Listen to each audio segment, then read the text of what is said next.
ओम श्री परमात्मने नमः। अथ Shrimad Bhagavad Gita, 3rd chapter, Karma Yoga, means the yoga of action. Arjun said, Hey Krishna, if you consider knowledge as superior to action, why then do you urge me to this deedful action? Hey Keshava, please let me know. You are, as it were, puzzling my mind by this seemingly conflicting expression. Therefore, tell me the one definite discipline by which I may obtain the highest good. Sri Bhagavan said, Hey Arjun, in this world, 2 courses of sadhana, means spiritual discipline, have been enunciated by me in the past. In the case of Sankhya Yogi, the sadhana proceeds along the path of knowledge, whereas in the case of Karma Yogi, it proceeds along the path of action.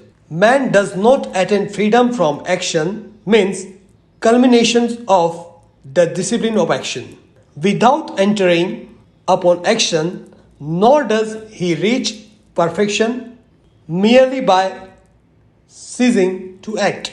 Surely no one can ever remain inactive even for a moment. For everyone is helplessly driven to action by mode of Prakriti, the nature of born qualities. He who outwardly restraining the organs of sense and action sits mentally dwelling on the object of senses. That man of diluted intellect is called hypocrite. On the other hand, he who controlling the organ of senses and action by the power of his will and remaining unattached undertakes the yoga of selfless action through those organs. Arjun, he excels. Therefore, do you perform your allotted duty, for action is superior to inaction. Desisting from action, you cannot even maintain your body. Man is bound by his own action except when it is performed for the sake of sacrifice.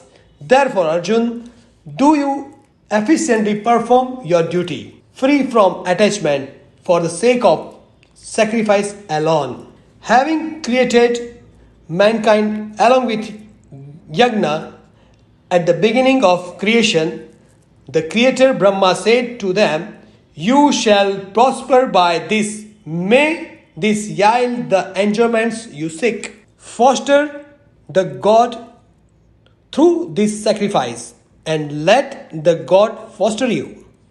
Thus, each fostering the other selflessly, you will attain the highest God, and ultimately that will result in highest good. Fostered by sacrifice, the gods will surely bestow on you unseeked all the desired enjoyments. He who enjoys the gift bestowed by them without offering their share to them is undoubtedly a thief. The virtuous who partake of what is left over after sacrifice are absolved of all sin. Those sinful ones who cook for the sake of nourishing their bodies alone partake of sin only. All beings are evolved from food. Production of food is dependent on rain. Rain ensues from sacrifice, and sacrifice is rooted in prescribed action. Hey Arjun, know that prescribed action has its origin in the Vedas, and the Vedas proceeds from the indestructible God. Hence, all pervading infinite is always present in sacrifice.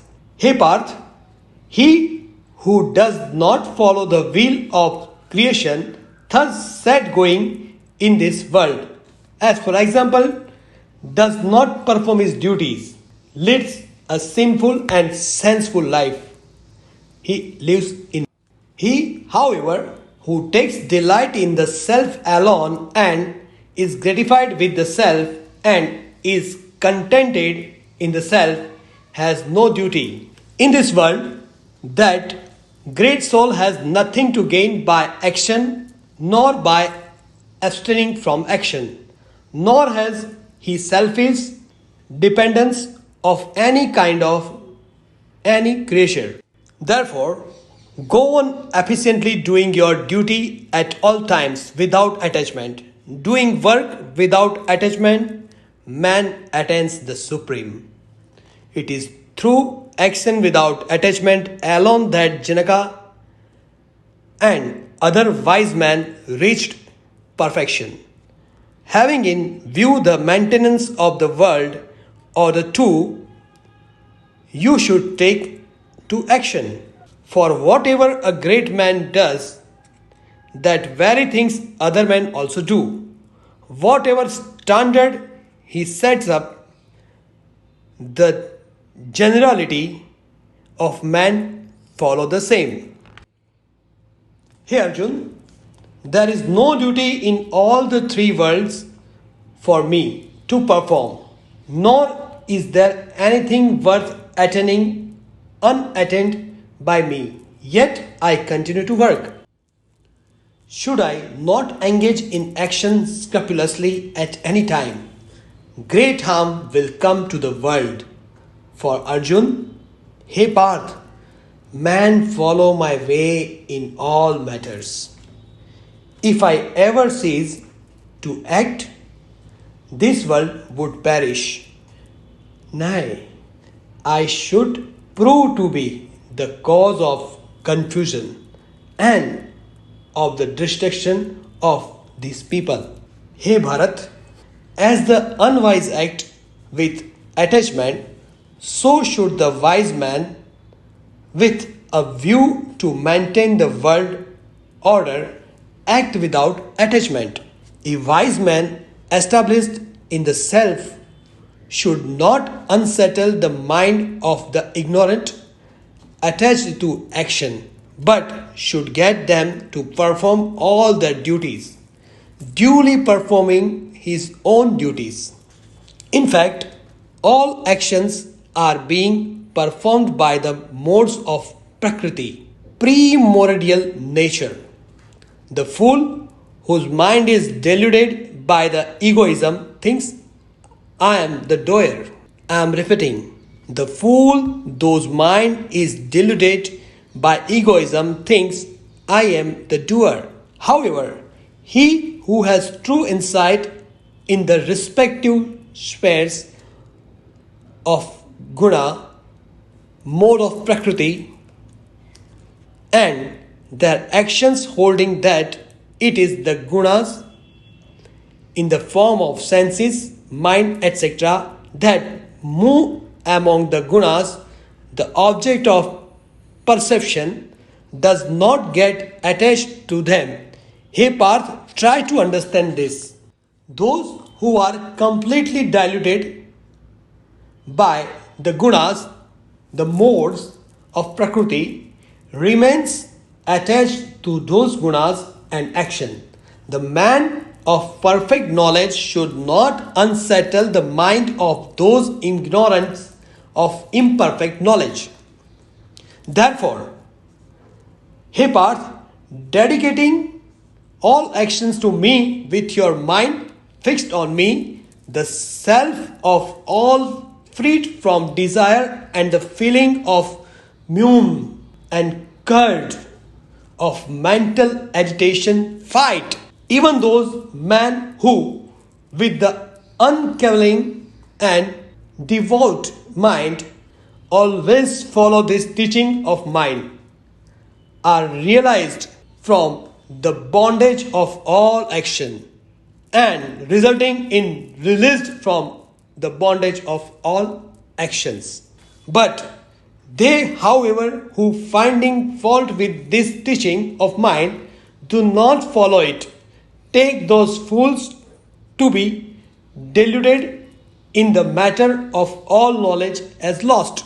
All living creatures follows their tendencies Even the wise man acts according to the tendencies of his own nature, of what use is restraint by attraction and repulsion are rooted in all sense objects.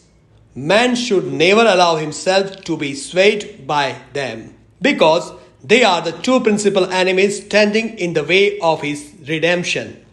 One's own duty, though devoid of merit, is preferable to the duty of another well performed. Even that in the performance of one's own duty brings blessedness, another's duty is fraught with fear.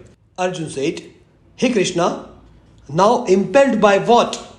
Does this man commit sin even involuntarily, as though driven by force? Sri Bhagavan said, It is desire begotten of the element of Rajas, which appears as worth. Nay, it is insatiable and grossly wicked. Know this to be the enemy in the sense. So ultimately, it is the enemy in this case. As fire is covered by smoke, mirrored by dust, and embroidered by the aminoin, so is knowledge covered by desire. And here, Arjun, knowledge stands covered by this eternal enemy of the wise, known as desire, which is insatiable like fire. The senses, the mind, and the intellect are declared to be its seat. Covering the knowledge through this, it desires to dilute the embodied soul.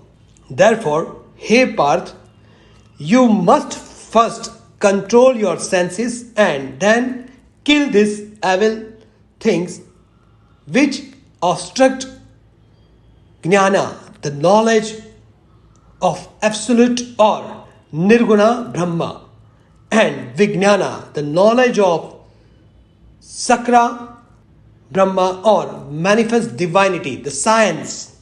The senses are said to be greater than the body, but greater than the senses is the mind.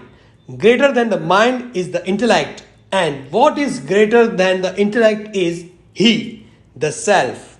Thus, hey Parth, hey Arjun, knowing the self which is higher than the intellect and subduing the mind by reason, kill this enemy in the form of desire that is hard to overcome.